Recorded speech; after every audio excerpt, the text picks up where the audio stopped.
Training consultant and life skills educator K-Rahn Vallatine says it's vital that those working with gang and drug-impacted youth approach this work with a socially competent, trauma-informed lens. What may be traumatic for you may not be traumatic for me. I appreciate that, brother. Thank you. Having worked with incarcerated youth for almost a decade, K-Rahn now works with youth service professionals to help offer them a trauma-informed perspective on the important work they do and the youth they serve.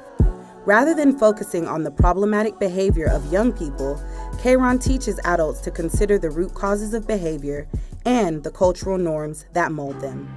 In his latest book, Beyond the Crack Generation, Surviving a Trauma-Organized Culture, K-Rahn shares an autobiographical journey of a generation groomed by the crack epidemic and the psychological and socio-emotional effects that created what he calls a trauma-organized culture.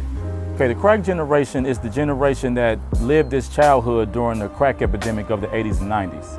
The reason I talk about going beyond it is because many of the challenges that we find today with many of the gang and drug impacted youth have its roots in yesterday's crack epidemic. See, we have to understand that the crack business was a kid's business. So back in the day, you didn't see 30 and 40-year-old men standing on the corner selling crack. What you saw was kids. It was the 30 and 40-year-olds that was smoking it. So what that did for us as kids in my generation, it gave us a false sense of power.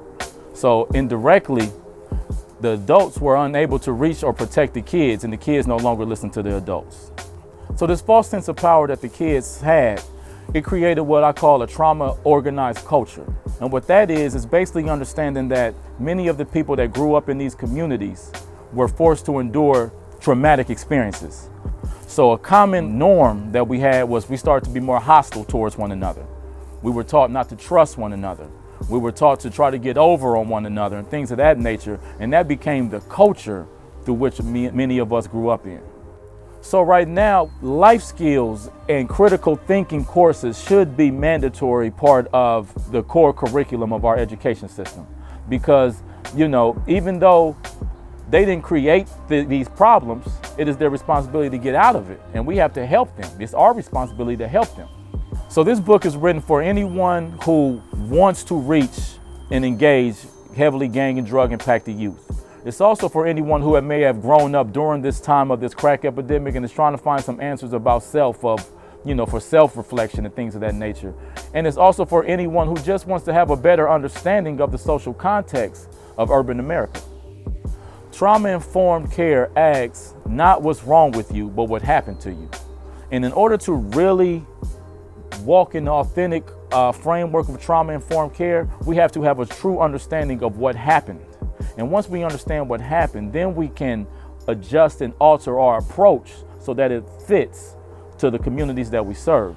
We can have as many books, curriculums, and programs as we want in regards to trying to engage our youth. But there is no stronger remedy to healing trauma than developing safe relationships and pointing our young people into adequate resources and letting them know that we're there for them. You know, those who are seeking to work with our young people should have some kind of social competency and some kind of relevance to the communities they serve.